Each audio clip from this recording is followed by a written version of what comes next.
Alright, what's going on, guys? Trev back again, here to bring you another video. This one's going to be doing a video giving my thoughts on the mid-season finale for Fear the Walking Dead Season 3 being a double finale.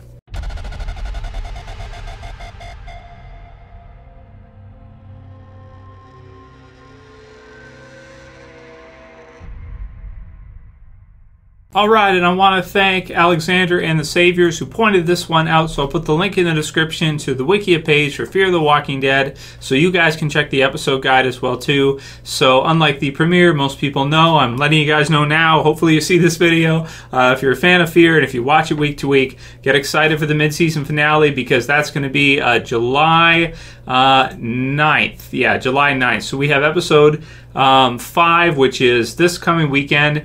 Then we have one after that, July 2nd. So we actually only have 3 weeks. And then July 9th, we get the double mid-season finale. So that's episodes 7 and 8 in the same night. Now, I think this is really smart because if you check the dates, the following weekend, the following Sunday, is the premiere for Game of Thrones Season 7. So this decision, I think, was brilliant from AMC. I pretty much said in a lot of my videos last year for Fear, they were going up against Game of Thrones with Fear the Walking Dead Season 2. It probably was not a great decision to be airing the same night as Game of Thrones because Game of Thrones is such a huge series. It's kind of like if you had Fear the Walking Dead and The Walking Dead, if it was on another channel, airing at the same time.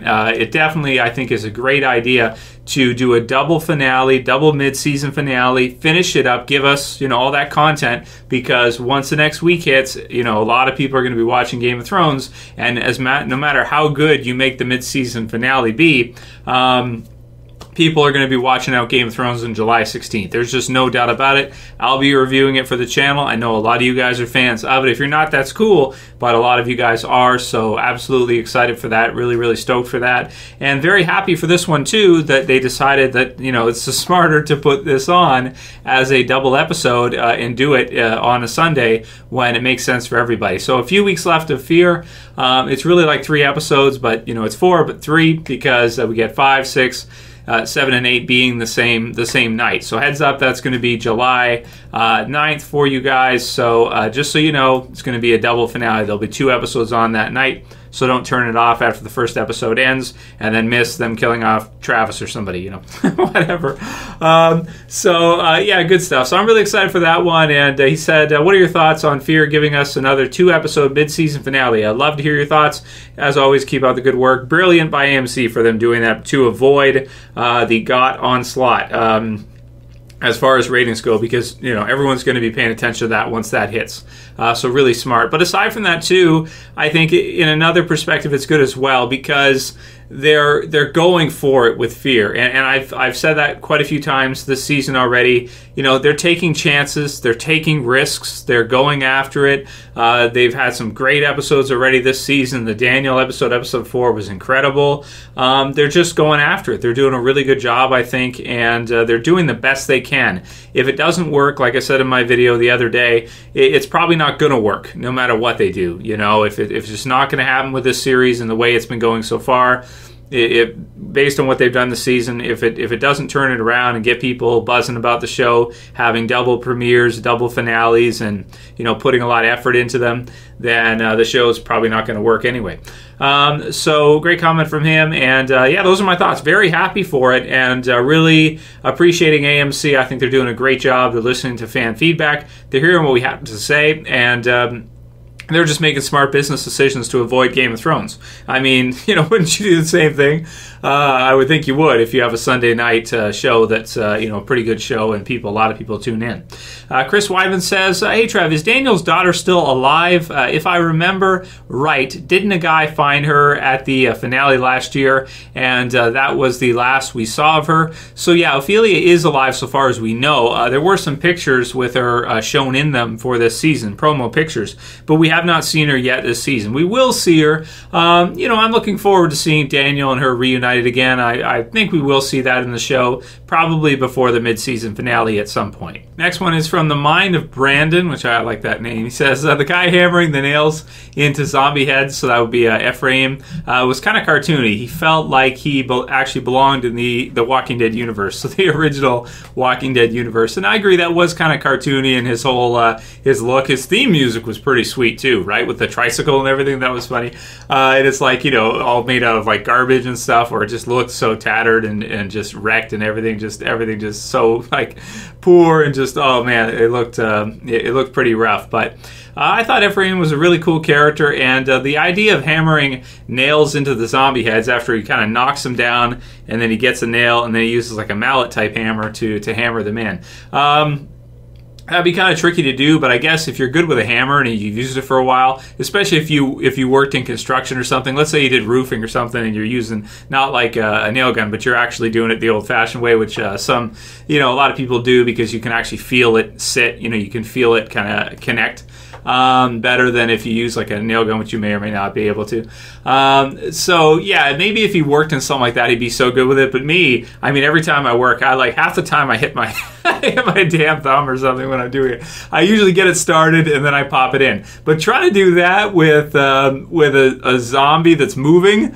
I don't know, but they're pretty big nails though, so it's not like they're small nails that you're gonna hit your finger. But yeah, it was kind of cartoony, but it was at least different. You know, I've never seen anything like that. You know, it would have been cool also to see him use like a butcher knife or something like that. Would be kind of cool. You know, anything different from what we've seen before. Granted, we've seen a lot of stuff at this point.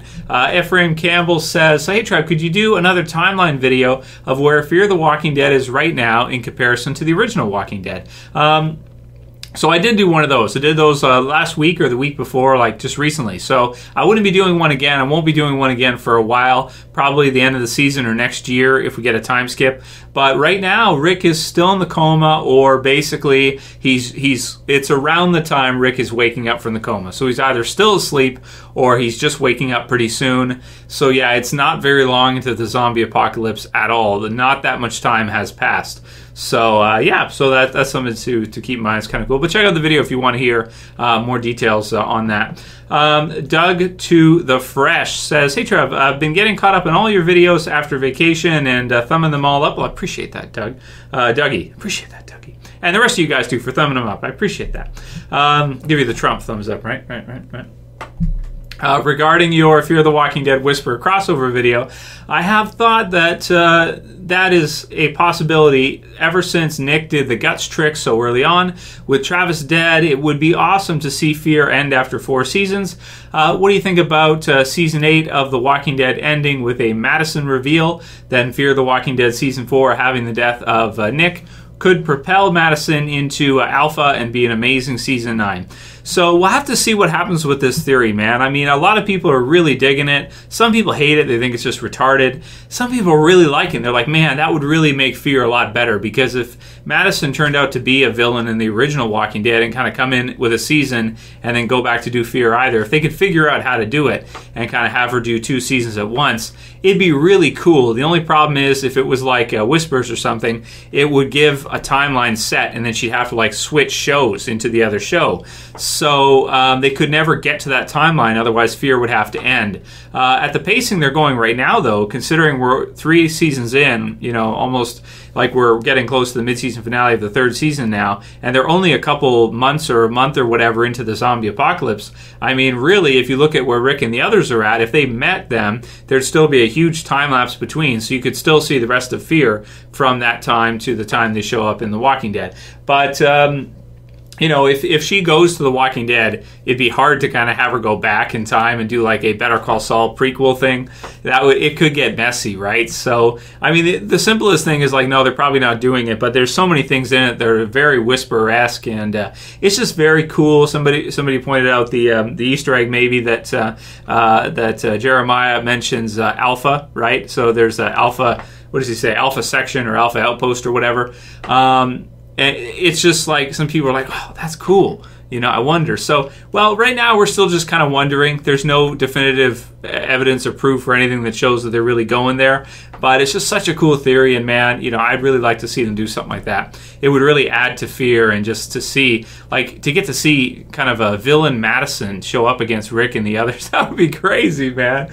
I mean, that would just be insane. So, yeah. Darkstorm says, hey, Trev, so in one of your Q&As, one of the things that Fear is better at is being more realistic. And then in episode 4, a walker gets hit in the head by lightning. Though I know that is not impossible, I kind of think it's funny, and in a way it seemed a bit like it would happen in a comic book.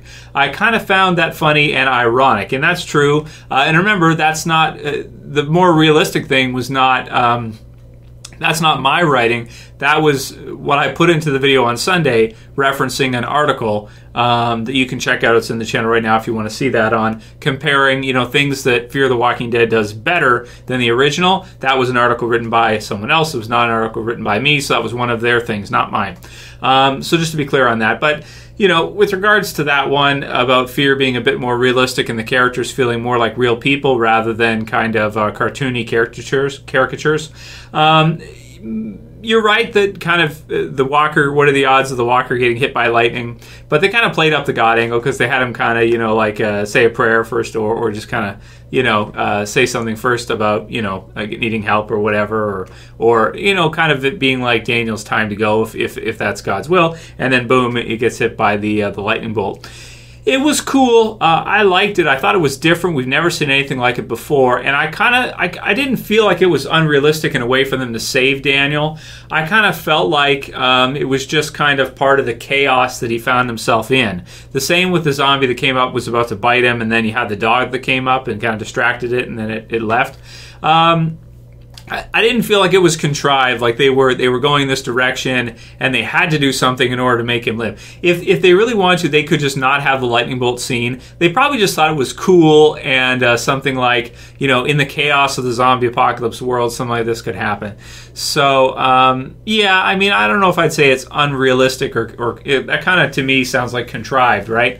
I don't know if I'd say it was contrived. I would just say that it kind of just felt to me like it was representative of the chaos of the street level survival that Daniel was going through at that time, where he basically had accepted his fate. If he was going to die at that moment, then he was ready to accept that, I think, and by stroke of luck or chance, he was given kind of another chance or another opportunity, which I thought was really cool. Anyway, we'll end it here for today's video, guys. I hope you liked it, and I hope you're excited for the mid-season finale being a double. I can't wait to see the final few episodes of this half for Fear. Really been enjoying the hell out of it, and really been surprising me this year when I just wasn't sure about the future of the show and people's interest. But I think they've done the best they can to really keep people going if they're still checking it out. So yeah, that'll be it for this one. Send me your guys' Q&A questions for the rest of this week, and we'll do probably a couple more Q&As leading up to episode 5 for Fear. And yeah, as usual, guys, thumb it up, share, favorite. Thanks for all your support, guys. Thanks for all the love, and I'll see you guys again real soon. As always, it's Trev, and I'm saying peace. Later, guys. See ya.